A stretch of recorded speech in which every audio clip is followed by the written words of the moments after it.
NFT यानी non fungible token, जिसमें non fungible part का मतलब होता है यूनिक या नॉन रिप्लेसेबल, जिसे बदला ना जा सके। और टोकन का मतलब होता है डिजिटल, जो कि ब्लॉकचेन टेक्नोलॉजी की मदद से पूरी तरह सुरक्षित होती है। बोले तो एनएफटी एक डिजिटल एसेट है जो कि आर्ट, म्यूजिक, वीडियोस और इन गेम आइटम जैसे चीजों को रिप्रेजेंट करता है। इन्हें ऑनलाइन ही खरीदा या फिर बेचा जा सकता है। हालांकि इन एनएफटीज को कोई भी देख या फिर डाउनलोड तक कर सकता है, लेकिन जो इन एनएफटीज को खरीदता है उसे ना केवल ओरिजिनल आइटम मिलता है बल्कि उसे प्रूफ ऑफ ओनरशिप भी मिलता है। और जो इन एनएफटीज को कलेक्ट करते हैं वे इन आइटम से ज्यादा वैल्यू इन आइटम्स के डिजिटल ब्रैगिंग राइट्स को देते हैं, जिसके कारण वे बाद में यानी फ्यूचर में इसे महंगे दाम पर बेचकर प्रॉफिट भी कमा सकते हैं। एनएफटीज के कारण अब आर्टिस्ट और कंटेंट क्रिएटर्स को अपने द्वारा बनाए गए पेंटिंग्स या फिर वीडियोस को बेचने के लिए किसी थर्ड पार्टी पर निर्भर होने की जरूरत नहीं होगी, बल्कि आर्टिस्ट खुद इन्हें डायरेक्टली कंज्यूमर्स को एनएफटीज के फॉर्म में बेच सकते हैं।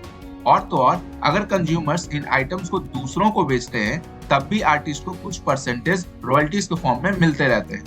यह फीचर बहुत ही अट्रैक्टिव है, क्योंकि इससे पहले आर्टिस्ट को सिर्फ एक बार ही पैसे मिलते थे, पर अब जब भी उसके आइटम को बेचा जाएगा तो उसे रॉयल्टीज के फॉर्म में कुछ परसेंटेज मिलते रहेंगे। और आजकल तो सेलिब्रिटीज भी अपने यूनिक मेमोरीज या मोमेंट्स या फिर आर्ट को एनएफटीज के फॉर्म में लॉन्च कर रहे हैं।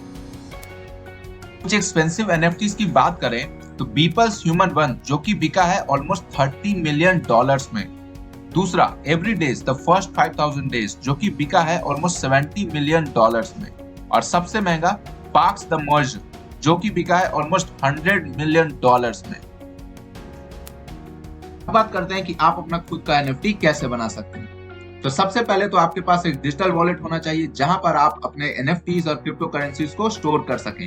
तो इसके लिए आपको एक प्लेटफॉर्म की जरूरत पड़ेगी लाइक कॉइनबेस, जहां पर आप ये सभी कर सकते हैं। तो डिस्क्रिप्शन में दिए गए लिंक से डाउनलोड करने पर आपको मिलेगा $10 का बिटकॉइंस बिल्कुल free, terms and condition apply.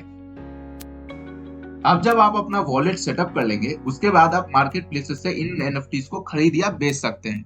कुछ पॉपुलर एनएफटी मार्केट प्लेसेस की बात करें तो OpenSea.io, Rarible और फाउंडेशन। डिस्क्रिप्शन में आपको इन सभी का लिंक मिल जाएगा। अब बात करते हैं कि क्या हमें इन एनएफटीज को खरीदना चाहिए या नहीं। तो दोस्तों ऐसा है कि एनएफटीज रिस्की है, क्योंकि हमारे पास इसका कोई हिस्ट्री डेटा नहीं है जिससे कि हम इसके परफॉर्मेंस को जज कर सकें। लेकिन एनएफटीज नया है और मोस्ट प्रोबेबली यह फ्यूचर हो, तो आप इसमें स्मॉल अमाउंट इन्वेस्ट कर सकते हो। लेकिन ये बात जानना बहुत ही जरूरी है कि एक एनएफटी का वैल्यू निर्भर करता है दूसरों पर, मतलब इसमें लोग जितना चाहे उतना ही पे करेंगे, यहाँ कोई फिक्स रेट या फिर रेंज नहीं होता। तो दोस्तों बस आई होप आपको एनएफटी समझ में आ गया होगा। तो अगर वीडियो पसंद आया हो तो चैनल को सब्सक्राइब, वीडियो को लाइक और शेयर और कमेंट कर दीजिएगा।